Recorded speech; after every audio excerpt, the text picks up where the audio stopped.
ኮሎኔል መኮንን ተስፋ ካለ ኮሎኔል መኮንን ተስፋ አለ አለ መልካም ተራስልን መኮንን ተናስተልን ሽሎሞ ተናስተልን ተስፋ እንዴቷላችሁ እንደው ሁሌውም እናመሰግናለን በዛሬው ዕለት ካንተ ጋር የምናተኩረው ውይይታችን ስለ አዛ ሁኔታና አሁን ወደ መጨረሻ አካባቢ እንደወጣው ዜና ከሆነ አንደኛ ወታደርም እንደቆሰለ ነውና እንዴት ነው ለምን ነው ሊሆን የቻለው አቶ መኮንን እንግዲህ በአዛ ውስጥ ሲጀመር ጦርነቱ አላለቀ ማለት ይችላል ነው በአሁኑ ሰዓት የሚደረገው በአዛ ላይ ያው ሁለተኛ ደረጃ ለመግባት ከፍ እየተደረገ ነው ይሄም የሚመራው በአሜሪካ ባቋቋመችው ልዩ አካል እና በአሜሪካ በሚገኘው ኮማንድ ፖስት ጋር በሚገኘው ኮማንድ ፖስት ነው እኛ ሰሞኑን ከእሑድ ጀምሮ ራፊያስ የሚባለው ሌላ ተከፍቷል ዛሬ እንኳን አይሰራም በአንዳንድ ምክንያቶች ለሁለት ቀን ያህል ግን ግብጽ የነበሩ አዛ ሰዎች ተመልሰው ወደ አዛ እንዲገቡና አዛ ያሉ በጦርነቱም ሆነ በሌላ ጉዳይ በክተኞች ሆኑ አዛን ወጥተው ወደ በግብጽ በኩል የሕክምና እርዳታ እንዲደረግላቸው ነው የሚሆነው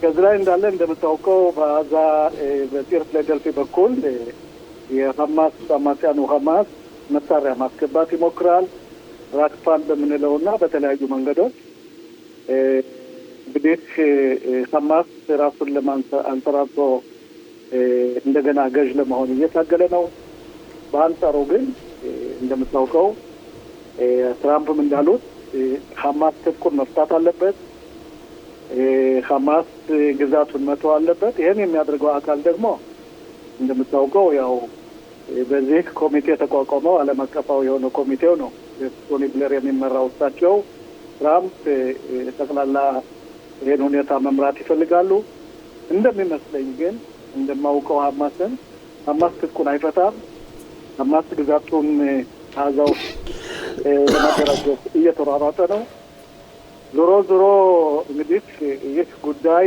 ሐማስ ትጥቁን መስፈታት የሐማስ ዋሻዎችና መሳሪያዎችን ፋብሪካዎችን ለመቀማት መከላከያ ሙሉ ዝግጅት አድርጓል እንደምታውቀው ካልሆነ ከአንድ ወር ሁለት ወር ከተወሰነ ጊዜ ካለፈ መከላከያ እንደገና ገብቶ መዋጋት አለበት ነው የምለው ለዛም ነው ጦርነቱ አላለቀም በዛም በኩል እንደምታየው በየቀኑ በተለይ በራፋ አካባቢ የነበሩ 200 የሚሆኑት የሐማስ ቡድኖች የነበሩት በእኛ ግዛት ውስጥ የነበሩት አንዳንድ እየወጡ አንዳንድ ሚሳኤሎችንም ሆነ ፈንጆችን በመጠቀም የእኛ ሰዎች እየጎዱ ነው በአንጻሩ ከ200ዎቹ መሀል እስካሁን 15 ነው ቆርጧል ብዙዎች በእኛ ወታደሮች ገብተዋል ተገለዋል በዚህ ሁኔታ ላይ ነው ያለነው አቶ መኮንን እዚህ ላይ አሁን የአዛ አዲስ አገዛዝ ማለት ነው የቴክኖክራት የሚባሉት ወይም ደግሞ የገለልተኞች ኮሚቴ አገሪቱን የሚያስተዳድሩ ተብሎ ተሰይሞ ስራቸውን ጀምረዋልና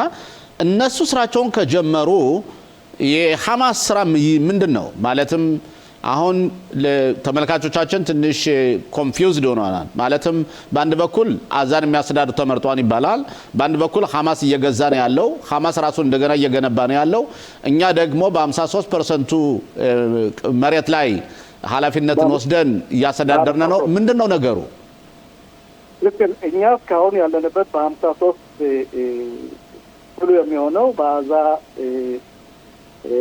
ሰርጥ በምትገኘው ሀገር ላይ ነው ወደ መከላከያ ያለው ነገር ግን በ47ቱ ቆዳ ስፋት ባለው በአዛው አስተዳዳሪዎቹ አሁንም ቢሆኑ ሚኒስትሮች ማለት ይችላል የፍርድ ሚኒስቴር የንግድ ሚኒስቴር የከተማ ልማት ሚኒስትሮች እንዲሁም ሌሎችም ተመርጠው የተሾሙት በሐማስ የሚያስተዳድረው ነው እነሱን ለመለወጥ ነው አሁን ትልቁ ጥረት የሚደረገው 57ቱን ማን ነው የሚያስተዳድረው 57ቱ በአሁኑ ሰዓት በመከላከያ እጅ ነው በዛ በኩል ማንም የሐማስ ቡድን መግባትን መውጣትን አይችልም እንዲያውም መግባት መውጣት ብቻ ሳይሆን በዛ አካባቢ የሚቀርብ ሁሉ እንደምታየው ግባት እየተመታና እየተገደለ ነው 47ቱን ግን የሚገዛው በአሁኑ ሰዓት በተለይ የአዛን ከተማና አካባቢዎችን የሚገዛው ሐማስ ነው ሐማስ እንዳልኩ ሚኒስትሮችን ሹሟል ለዛም ነው ቀደም ሲል እንዳልኩት ግዛቱን ለማስቀጠል የሚያደርገው ሁኔታ የኛ ጦርነት ከቆመ በፊት 3 ወር በላይ ነው።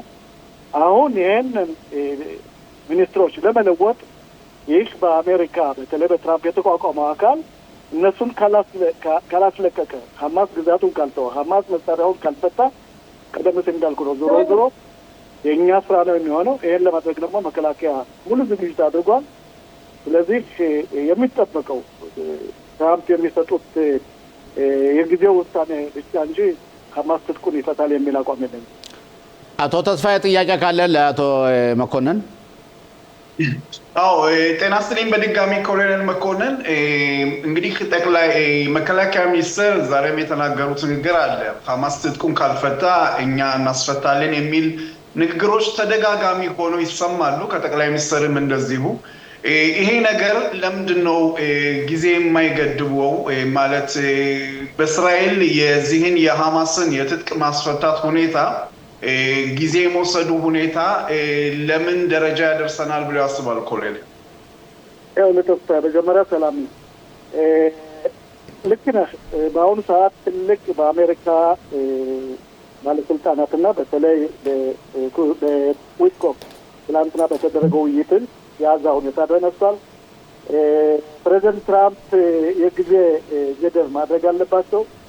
ሐማስ ትጥቁን እንዲፈታ መሳሪያውን እንዲሰጥና ዋሻዎቹን እንዲቀማ በተለይ የዚህ አካል ትልቁ ስራ የሚሆነው ግን እኛ እንደሚመስለኝ ከሆነ መከላከያም እንዲሁም መንግስት ጠንቅቆ ያውቃል ሐማስ ይህን ለማድረግ ፈቃደኛ አይደለም። በዛ በኩል ያሉትን አደራዳሪና ወይም ፕሮጀክት የሚመሩትን ይህን ያህል ባለሙያዎች አይደሉም።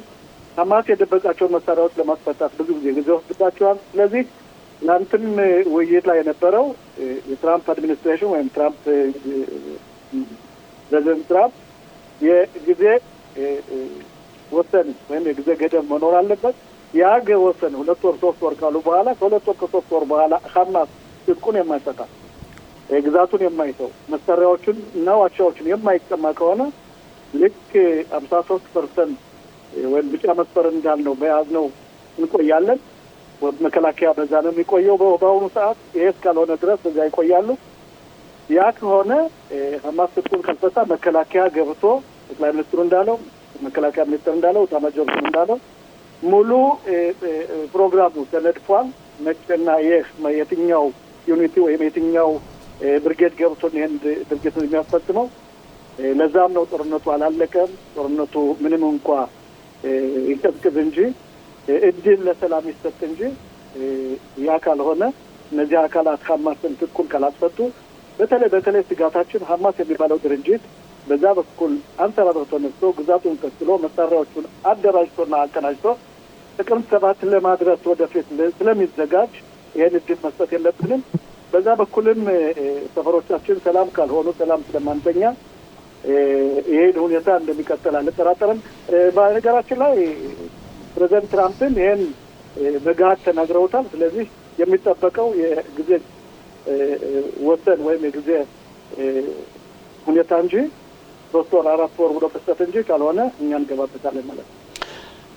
አቶ መኮንን አሁን ደግሞ ወደ ኢራን ልውሰድህና በኢራን ያለው ሁኔታ የኢራን ሕዝብ በሙሉ በተለይ የፓርላማ አባላት የወታደራዊ ልብስ ለብሰው ልክ እኛም ዘማች ነን በማለት ዘመቻ ላይ እንዳሉ መስሎ ይታያልና የወታደራዊ ልብስ ለብሰው አገዛዙን እያወገዙ እየደገፉ አሜሪካና እስራኤልን እያወገዙ እስከ መቼ ነው እያወገዙ የሚቀጥሉት? እነዚህ መሬት ላይ የተቀመጡ ሰዎች መስሎ አይታይም፣ በአየር ላይ ያሉ ይመስላል።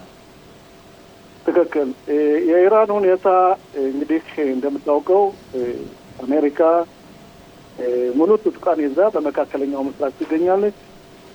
በአሁኑ ሰዓት ፕሬዚደንት ትራምፕ የወሰኑት ውሳኔ ከጦርነት ይልቅ ድርድር ወይም ውይይት ይሻላል ብለው ወደ ድርድር ገብተዋል።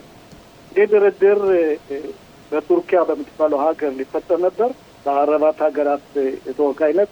እነሱ ግን የአረባት ሀገራትን በተለይ ካታርን፣ ኤምሬትና ሳውዲን ወይም ቱርክን ስለማይፈልጉ ከትላንት ጀምሮ ለትራምፕ አድሚኒስትሬሽን ወደ ኦማን በሚባለው ሀገር እኛ ማድረግ የምንፈልገው ድርድሩን በአሜሪካና በኢራን መሪዎች ብቻ ነው የሚል አባባል ነበራቸው።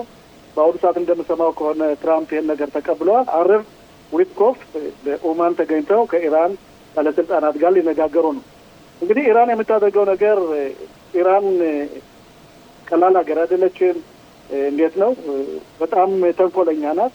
ነገሮችና ጊዜ ለመፈጅ ነው የምትሞክረው። ጠቅለል ባለ ሁኔታ በዚህ ድርድር ላይ የሚጠየቀው በተለይ በእስራኤል በኩል የተላለፈው ትልቁ መልእክት ለዊትኮፍ በዚህ በኩል ትላንት ተነጋግረውታል። አንደኛ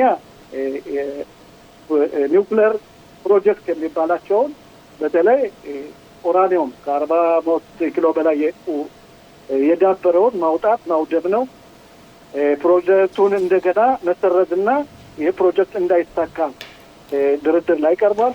ሁለተኛው እንዲሁም እንደምታውቀው በተለይ ፕሮክሲ የሚባሉት ሁቲ፣ ሂዝባላ፣ ሐማስ እና ሌሎችም አካላት በዓለም ላይ ተስፋፍተው አልቃይዳ ጀምሮ እነሱን የገንዘብ እርዳታ የመሳሪያ ወይም ልምምድ ማድረግ የለባትም። በተለይ ግን በአሁኑ ሰዓት ካለፈው ጦርነት ተምራ ኢራን ረጅም ተወርዋሪ ሚሳይሎችን የምታመርትበት ጊዜና የደበቀቻቸው አለ። እነሱም ሚሳይሎች ማውደም ነው። እነዚህ ሶስት ነገሮች ከሆኑ እስራኤል በዚህ በኩል መልእክቷን ለአሜሪካ መንግስት እና ለትራምፕ አስተላልፋለች። ትራምፕ የሚፈልገው በአሁኑ ሰዓት እነዚህን ነው። እንደሚመስለኝ ግን ኢራን እነዚህን ሶስት ነገሮች በተለይ ኒውክሌሩን አጥተውም ኒውክሌር ደግሞ እሷ ማስፈራሪያዋ ነው። በተለይ ለእስራኤልና ለካታር እንዲሁም ለሳውዲያ የእሷ ትልቅ ማስፈራሪያዋ ነው። ፕሮክሲ የምንላቸውንም መመገብ ትፈልጋለች። ምንም እንኳ በህዝቧ ላይ ራም፣ ጥራት፣ ገንዘብ ማጣት ይኖር እንጂ እነሱ የሚፈልጉት አትመርምሶና ቴሮሪስትን ለመመገብ ሙሉ ዝግጁ ስለሆኑ ጊዜ ለመውሰድ እንጂ የሚያደርጉት ድርድር እውነት መስሎ አይታየኝም። ትራምፕም ይህን ነገር እንደሚመስለኝ ከሆነ ጠንቅቀው ያውቃሉ።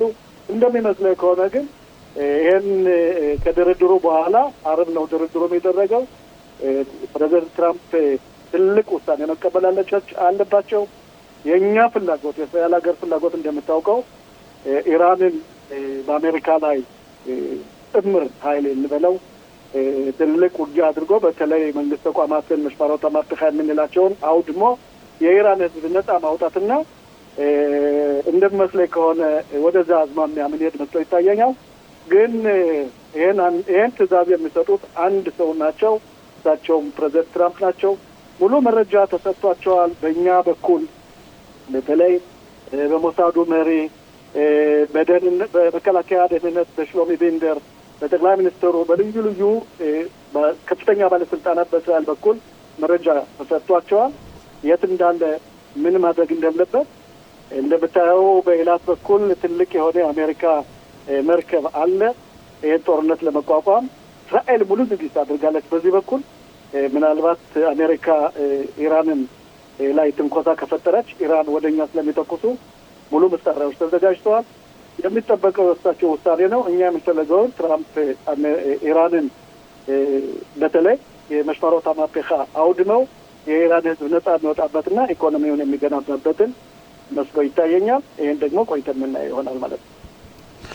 ኦኬ አቶ መኮንን አሁን በአጠቃላይ በአሜሪካና በኢራን ላይ ያለው ፉክክር ከከሸፈና ወይም ደግሞ የሚያደርጉት የዲፕሎማሲ ስምምነት አራት ነገሮችን የማያካትት ከሆነ አንዱ የኢራን የኒውክሌር ፕሮግራሟን ለማዘግየት እንጂ ፕሮግራሙን የማታቆም ከሆነ የተምዘግዛጊ መሳሪያዎችን መገንባቱም እንደዚሁ ይህን አንተ እንዳልከው ፕሮክሲስ ምንላቸው ወይም ደጋፊዎቻችሁን ቡችላዎችንም ደግሞ ከማስታጠቅ ወደ ኋላ ማይል ከሆነ ጊዜን መግዛት ከሆነ መጨረሻ ላይ እንደገና ይሄ የኢራኑ መንግስት አንሰራርቶ ተነስቶኛል ሊጎዳን አይችልም። ትክክል። ይህም እንደሚሆን የእስራኤል መንግስት ያውቃል። ለዛም ነው እንደምታየው ከፍተኛ ባለስልጣናት ሰሞኑን ወደ አሜሪካና ወደ እስራኤል የሚመጡት።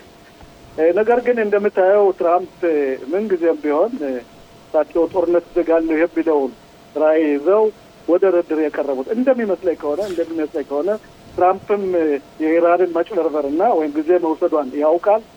እንደሚመስለኝ ከሆነ ግን በአሜሪካ በኩልም ትልቅ ተጽዕኖ አለባቸው። ሌላው ደግሞ እንደምታውቀው የፖለቲካ ሁኔታ ነው። እሳቸው የመጨረሻ ዓመታቸው መሰለኝ ለዚህ ግዛት 2 ተርም ነው የሚፈቀደው በአሜሪካ። ዞሮ እሳቸው ከወሰኑና እንደሚመስለኝ ግን ይወስናሉ። ምንም እንኳ እነዚህ ኢራንያን ተንኮለኛና ስለረኛ ቢሆኑም ትራምፕ ቀላል ሰው አይደሉም፣ ሞኝም አይደሉም። እሳቸውን ለማሞኘት የሚያደርጉትም አይሳካላቸውም። ትራምፕ እንደሚመስለኝ ከሆነ በሚቀጥለው ሳምንት ውስጥ ትልቅ ውሳኔ ይቀበላሉ። የቀረው አንድና አንድ ነው፣ የእሳቸው ትዕዛዝ እንጂ የአሜሪካ ኮማንድ ፖስት በአሜሪካ የሚመራው የመካከለኛው ምስራቅ እዝ ሙሉ መሳሪያውን ይዟል። እንደሚመስለኝ ከሆነች ደግሞ ወደዛ ሳንገባ አንቀርም የሚል አቋም አለኝ። ኦኬ ኮሎኔል መኮንን ተስፋ በጣም እናመሰግናለን ላደረገን አብሮን ለነበር ቆይታ። ሁለት መጨረሻ ላይ ደግመን እስከምንገናኝ ድረስ እናመሰግናለን። መልካም ቆይታ። መልካም ቆይታ። ለእናንተም አመሰግናለሁ።